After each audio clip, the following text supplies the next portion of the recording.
Bienvenue à cette émission Appel de l'Aurore. Mon nom est Marie-Josée Roux, vous me reconnaissez.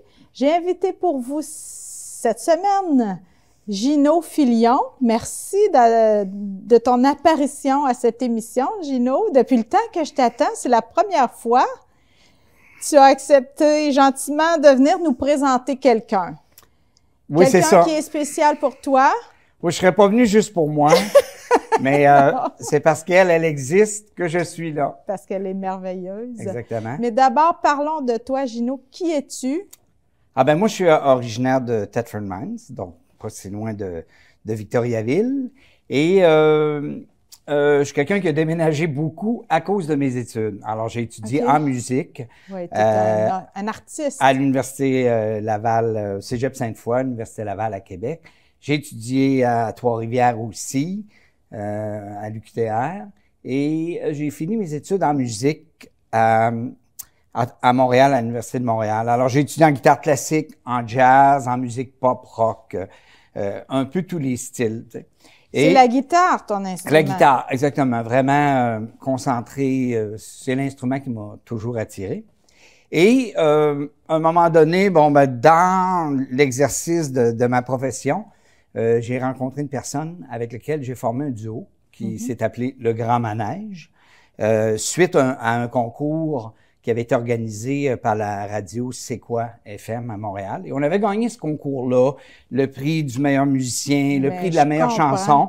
Et finalement, on a fait un premier album.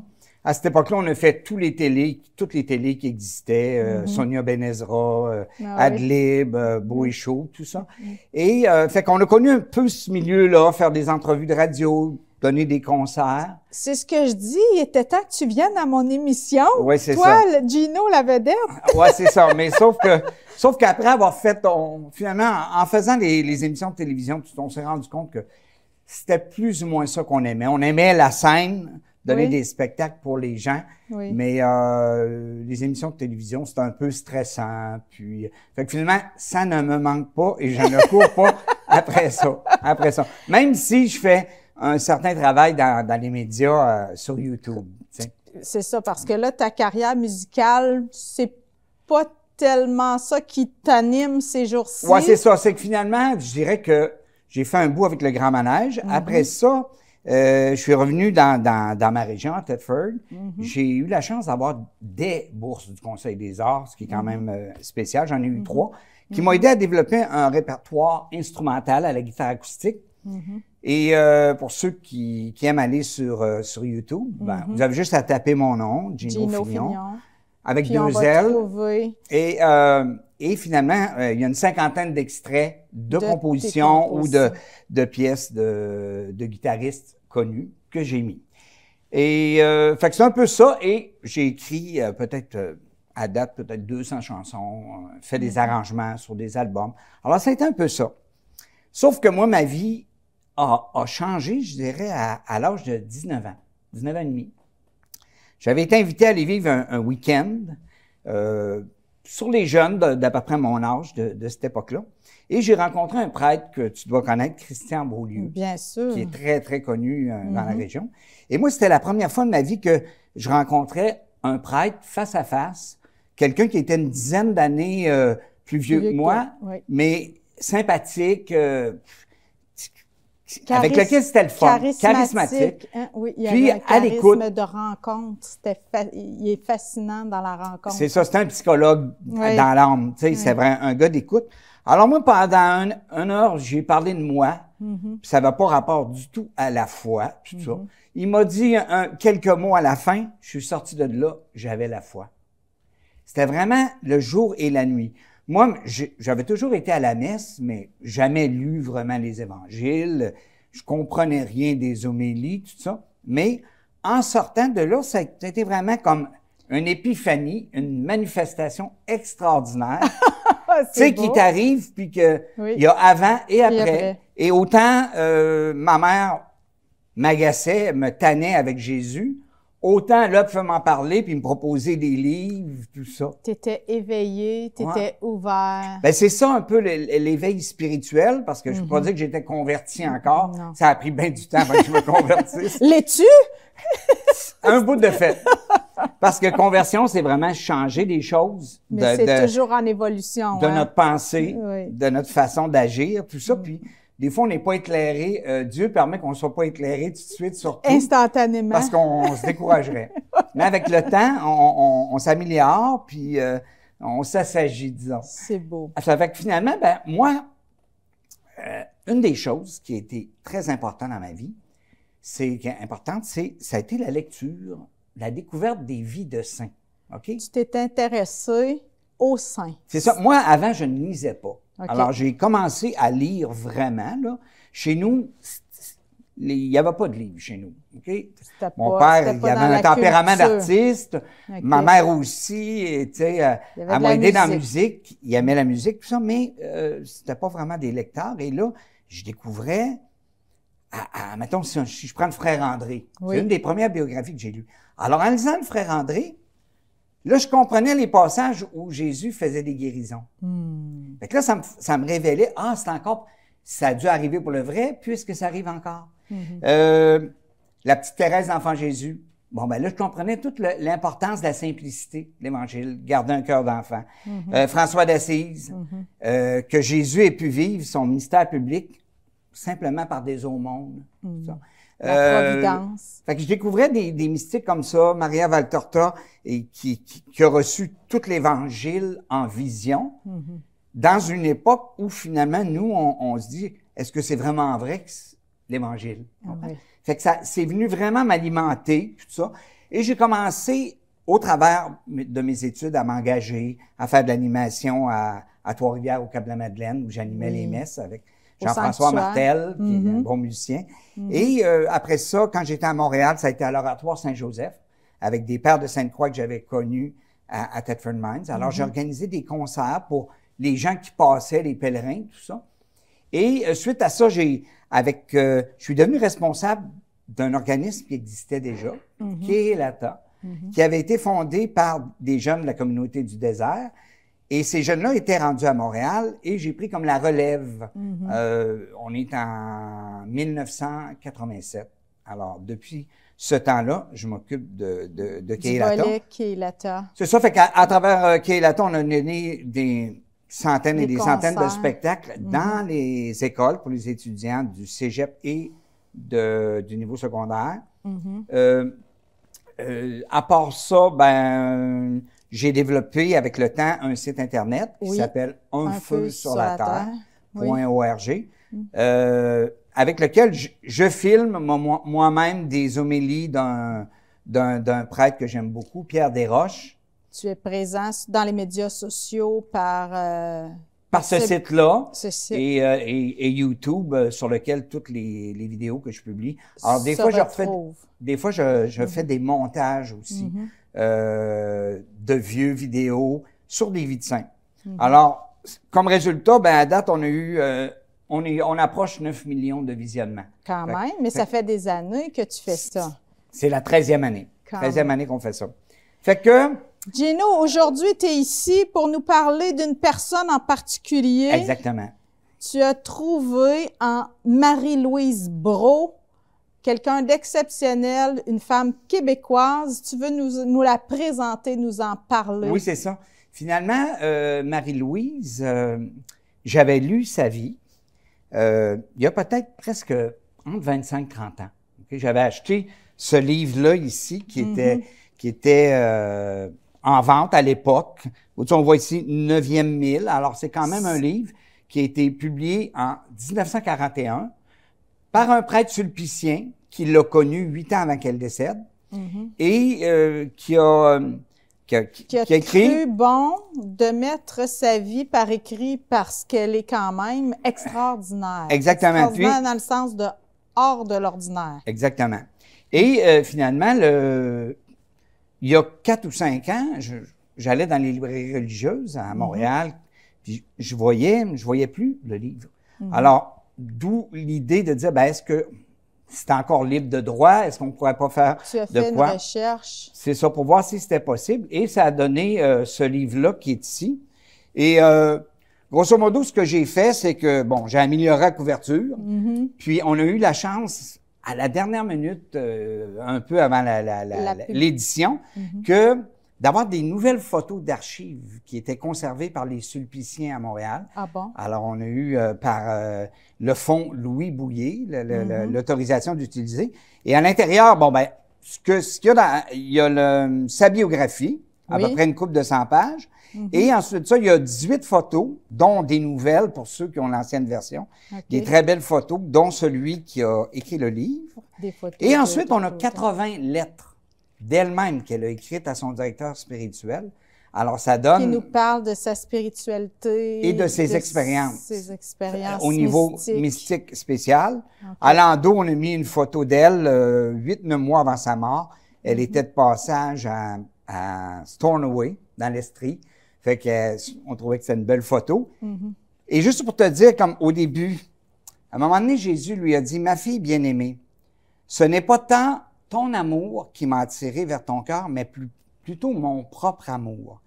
Car ton Dieu a plus besoin de ton amour que tu n'as besoin de l'amour de ton Dieu. » C'est très beau. Alors, c'est quasiment un revirement. C'est tout à fait un On a l'impression que nous, on a besoin de son amour pour avoir la force, tout ça. Oui. Mais c'est plus lui qui, durant toute notre vie, est en quête de notre amour. Qui a besoin de notre amour. Alors, elle, ce qui caractérise sa vie, en premier lieu, je dirais, c'est vraiment l'amour de Dieu. C'est l'amour qu'elle a eu pour elle lui. Était, ce que je veux te faire préciser, c'est comment elle était ouverte à accueillir l'amour de Dieu pour elle. C'est ça que tu veux dire. C'est ça.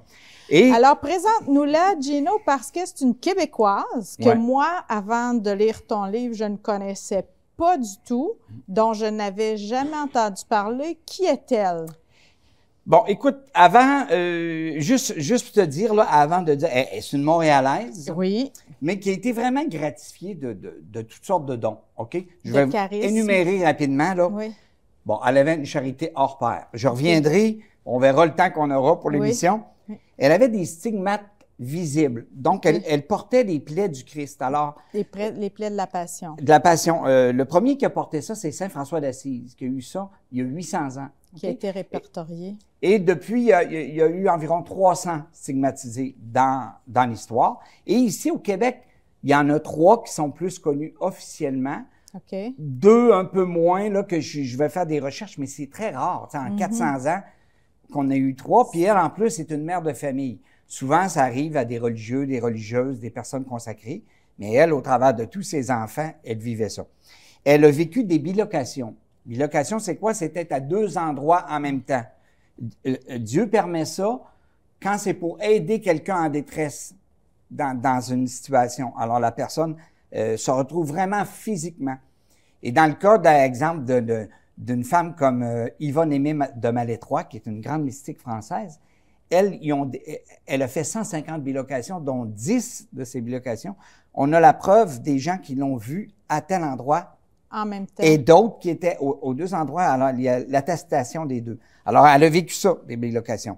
Des guérisons. Elle avait le charisme de guérison.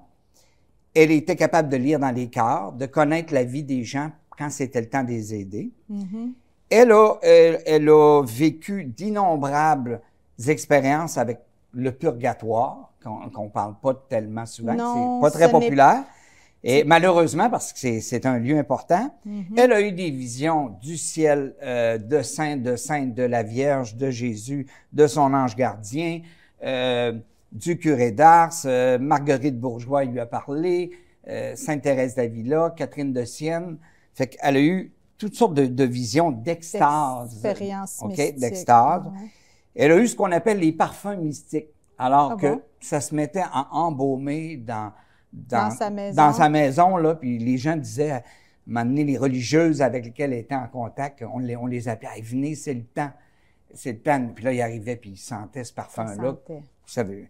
Et c'est une femme qui a suscité beaucoup de conversions, ce qui est quand même pas commun, là. Mais à cause de son don de clairvoyance, là, que Dieu permettait, ben, les gens venaient à Dieu. Et pour conclure, elle a eu d'innombrables attaques du malin. Alors, c'est un phénomène assez spécial, comme le Padre Pio. C'est quelqu'un qui a eu même à se battre. Elle elle se faisait agresser. Et, mais tout ça, si on a le temps d'en parler, disons, était permis pour des grandes conversions qui s'accomplissaient. Alors elle, pendant le temps qu'elle avait à lutter contre l'esprit malin, personnifié, ben, à un moment donné, ben, elle voyait, Dieu permettait de voir tout le bien que ça faisait alentour et des personnes qui revenaient à Dieu ou des âmes qui étaient au purgatoire, qui étaient libérées à travers ces souffrances. Ce qui est très particulier, Gino, dans ce que tu nous décris là, c'est qu'aujourd'hui, c'est très peu courant. Ça porte à l'étonnement. Comment peut-on rester humble quand on se sait autant aimé, choyé, choisi par Dieu, éprouvé aussi?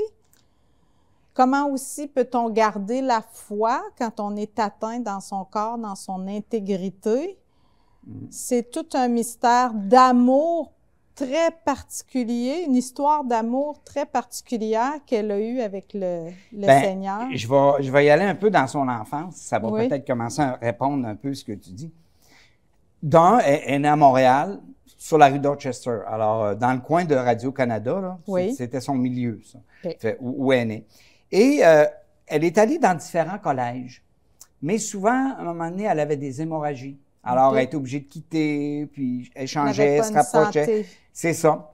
Et jeune, elle a développé un attrait pour adorer, se retrouver devant la présence réelle de Jésus. Ce qui est particulier quand même, là. Elle était une des seules, là, on la retrouvait dans la chapelle des sœurs, là, des écoles. Okay? Mais elle a dû arrêter ses études à 15 ans à cause, justement, de sa santé. Et là, elle qui était... Elle est la deuxième de sa famille, mais l'aînée était morte, alors elle est devenue un peu comme la deuxième mère, là, à s'occuper des enfants. Autres enfants de sa famille. Je pense qu'il était 12 dans la famille au début, fait que une qui est morte, fait qu'il en restait 10 autres. Puis c'était une personne qui était drôle. Ah bon? Enjouée, qui était dissipée. Son père fallait qu'elle chicane des fois, puis la ramène à l'ordre. Mais curieusement, autant elle était dissipée, autant elle lisait des vies de Sainte Thérèse d'Avila, puis, tu sais, elle était attirée par... Le mystique. Puis, à un moment donné, ben, écoute, elle partait, là, puis elle allait passer 2 heures à l'église. Elle revenait. Puis, elle avait un lien avec un des prêtres qui s'appelait le Père Antoine. OK. Alors, vers à peu près, justement, 15 ans, quand elle est revenue, elle a vécu deux phénomènes qui allaient annoncer un peu son futur. C'est que elle a vu son grand-père, qui était décédé depuis 5 ou 6 ans, elle l'a vu dans la maison. Fait que là, tout de suite, elle s'est écriée, « Maman, je viens de voir grand-papa. Fait que là, finalement, elle dit, sa mère la met en doute un petit peu, elle dit, non, je l'ai vu tel que... Bon, fait que déjà là, probablement que sa mère, elle devait prier pour les âmes du purgatoire, ben, on va prier pour grand-papa. Il y a peut-être besoin. Alors, j'ai une de mes amies qui ça lui est arrivé, elle a vu son grand-père en ouvrant la chambre de bain. Elle l'a vu. Fait que là, elle a dit ça à sa mère. Puis ça, c'est arrivé il y a peut-être 30 ans. Là, OK. Et autre affaire, à un moment donné, elle s'en allait à l'église le matin. Puis là, elle voit un personnage horrible qui lui court après. Puis là, finalement, elle réussit à rentrer dans une boutique. Le monsieur va le reconduire à l'église. Le personnage revient, lui fait peur, mais elle réussit à s'en tirer. Et là, son curé qui la connaissait, il dit, ça doit être le démon. Fait que déjà là, il y a un petit quelque chose qui annonçait que c'était une âme particulière, choisie par Dieu. De façon particulière. Puis elle voulait devenir religieuse. Elle avait même fait un pacte à l'âge de 12 ans, écrit de son sang, comme de quoi, avec une petite amie. Ah bon. Et là, finalement, à 18 ans, elle a la possibilité d'entrer dans un monastère, tout ça, puis elle est très heureuse. Mais au bout de 3 mois, hémorragie par-dessus hémorragie, elle est obligée de revenir. Alors, c'est ce qui l'a amené à revenir à la maison, bien déçue. Puis là, il est arrivé un événement particulier, c'est qu'elle a fait comme une espèce de songe, de rêve, où à la fin, elle s'est réveillée dans l'église. Elle ne sait même pas comment elle s'est rendue là. Mais pendant le temps qu'elle priait la Sainte Vierge, la statue s'est animée. Puis là, elle a vu une de ses amies qui était morte récemment, avec laquelle elle avait fait son pacte à 12 ans, Bon. qui était rentrée chez les religieuses de Sainte-Croix, mais qui était morte durant son noviciat. Bon. Alors, elle lui dit, « Hey, Clémentine, dis à la Sainte Vierge que moi aussi, là, j'ai des problèmes, j'aimerais ça rentrer dans la vie religieuse, tout ça. Puis là, elle voit sa petite Clémentine rentrer au ciel. Bon. Fait que là, la Vierge, elle se revient vers elle, puis elle dit, « Non, elle dit, mon fils te veut dans le monde. Ta mission, c'est dans le monde. » Fait que là, elle explique ça à son père Antoine, qui lui dit, « Ah, ben vois-tu, tu as une belle grâce. Fait que prie donc, si tu retrouves pas la santé, bon, ben ça sera un signe. Si tu retrouves la santé, ben peut-être ça sera un signe qu'il faut que tu retournes. Mais là, mais elle était contente parce qu'au moins elle avait eu une parole qui lui disait, tu vas servir dans le monde. Tu vas être utile. Dieu. Tu comprends? Fait que là, elle sentait que c'est comme si elle avait plus de mission, là, tu sais, là, voulant devenir. Pour elle, la vie religieuse, c'était son service, c'était son offrande. C'est ça. Puis là, ben, elle était comme rassurée de pouvoir le faire autrement. Puis elle, quand elle a été au monastère, là, c'était facile. Parce qu'elle avait déjà une vie de contemplative. Fait qu'elle, pour elle, c'était comme un jeu d'enfant. Les règles, elle jeûnait déjà. Puis, tu sais, elle avait vraiment l'esprit de pénitence, là, fait que finalement, en tout cas, elle n'a pas pu vivre ça. Mais 3 ans après, elle se marie avec Calix Brault. C'est pour ça Marie-Louise Brault, qui est notaire. Et quelques années après, ils vont aller s'installer à Pointe-Claire, où elle va vivre là, toute sa vie adulte, puis elle a commencé à avoir ses enfants à Montréal. Aussi, elle est allée à Coteau-du-Lac, puis elle a terminé à Pointe-Claire. Finalement, elle a eu 11 enfants, dont 2. Quand même, pour une femme qui n'a pas de santé. Exactement. C'est curieux, hein?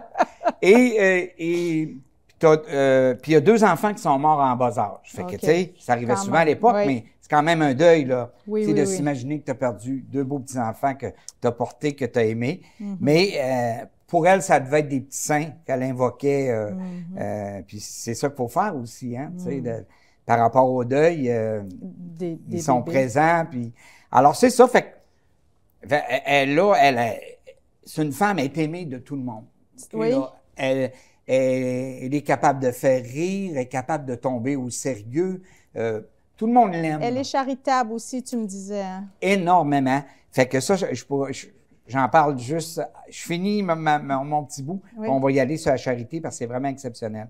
Alors, à 29 ans, elle vit une expérience de conversion qu'elle appelle. Où là, il y a vraiment un renversement, probablement pas mal plus fort que ce que j'ai vécu. Puis, elle devait être déjà très sainte. Si elle avait besoin de conversion. C'est ça. Et elle connaît, c'est vers 1885, elle connaît le nouveau prêtre qui arrive et qui va être son directeur spirituel pendant 25 ans. Alors, lui, il va être au courant de toute sa vie. Alors, ça va aider. C'est comme ça qu'on a pu avoir... les lettres, les 80 lettres qu'il y a dans le livre. OK. Et imagine-toi qu'à 32 ans, en 1888, elle est malade, là, parce qu'elle continue quand même d'être malade, là, tu sais, ça loge. Et là, elle est pour mourir. OK. Et elle vit une expérience mystique vraiment particulière d'une femme qui était considérée comme une sainte dans la région et qui était morte récemment et qui lui apparaît en lui disant « Aujourd'hui, c'est le jour de votre mort. Bon. Mais le Seigneur a besoin de vous encore pour l'aider à faire une mission importante, tout ça. » Puis, fait que là, et elle lui dit que là, c'est le jour de sa mort et qu'elle montait au ciel directement. Alors, elle pouvait se retrouver devant Dieu qu'elle aimait ou continuer de le servir sur la terre. Et elle a dit, bon, ben, que sa volonté soit faite, qu'est-ce qu'il veut. Fait qu'elle a vécu encore 22 ans. Puis là, la femme lui avait dit, mais vous allez souffrir beaucoup, vous allez avoir toutes sortes d'épreuves. Mais, fait que là, elle a juste dit, mais est-ce que je vais aller au ciel tout de suite après? Elle dit oui. OK. Fait que finalement, elle a continué. Alors là, vers l'âge de 41 ans, elle a commencé, les attaques du démon ont commencé. Ça a duré 13 ans jusqu'à sa mort. Il y a beaucoup d'expériences qui ont été consignées par son gendre. Il est marié avec sa fille, qui lui, pendant 3 ans, vu que ses enfants disaient, il se passe des affaires bizarres dans la maison, lui, il croyait pas ça. Alors, c'est un médecin quand même.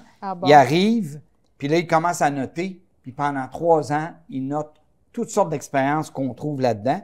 Et il dit, au bout de 3 ans, il a arrêté, il dit, parce que c'est un peu toujours les mêmes choses qui se passent à chaque jour. Ah bon? Alors, des bruits, c'est Gino, incroyable. Oui. il nous reste 2 minutes. 2 minutes, bon ben. Comment cette femme peut-elle encore parler au monde aujourd'hui? Qu'est-ce qu'elle a à nous dire, selon toi? Quel est l'essentiel de son message? Ben, en fait, moi, je dirais que c'est d'être ouvert À l'inattendu. à quand Dieu se manifeste. Parce qu'elle, c'est ça. Puis quand on dit Notre Père, que ta volonté soit faite, c'est vraiment de dire, moi, ma vision là, de la vie, là, elle peut être très, très limitée. Très étroite. Mais si je dis que ta volonté soit faite, alors là, ça l'ouvre à, il peut arriver n'importe quoi. C'est qu'elle, elle a été comme ça et peut-être qu'on aura la chance de revenir pour parler de sa charité et de ses autres charismes. Mais alors, elle, dans le fond, cet accueil-là lui a appris, à travers l'Évangile, à travers sa prière, à aimer d'abord Dieu. Parce que quand on apprend à aimer Dieu, ça nous aide à aimer les êtres humains et à les accepter plus tels qu'ils sont. On apprend beaucoup le pardon, tout ça. Et c'est tellement un modèle fantastique.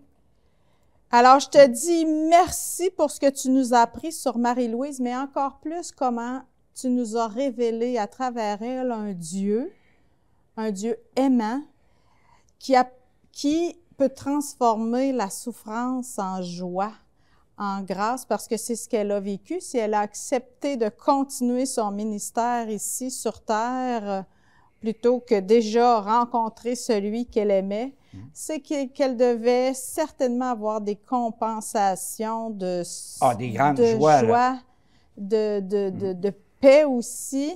Et puis, la chance qu'elle avait, c'était de servir celui qu'elle aimait et qui l'aimait, qui lui rendait certainement son amour. Et son arrière-petit-fils que je connais, qui a 76 ans, disait que son grand-père, qui était un de ses enfants, disait « Ma mère, elle était très drôle. » À travers tout ce qu'il vivait. Fait que, tu sais... L'humour. Ouais. Merci pour cette femme que tu nous as présentée.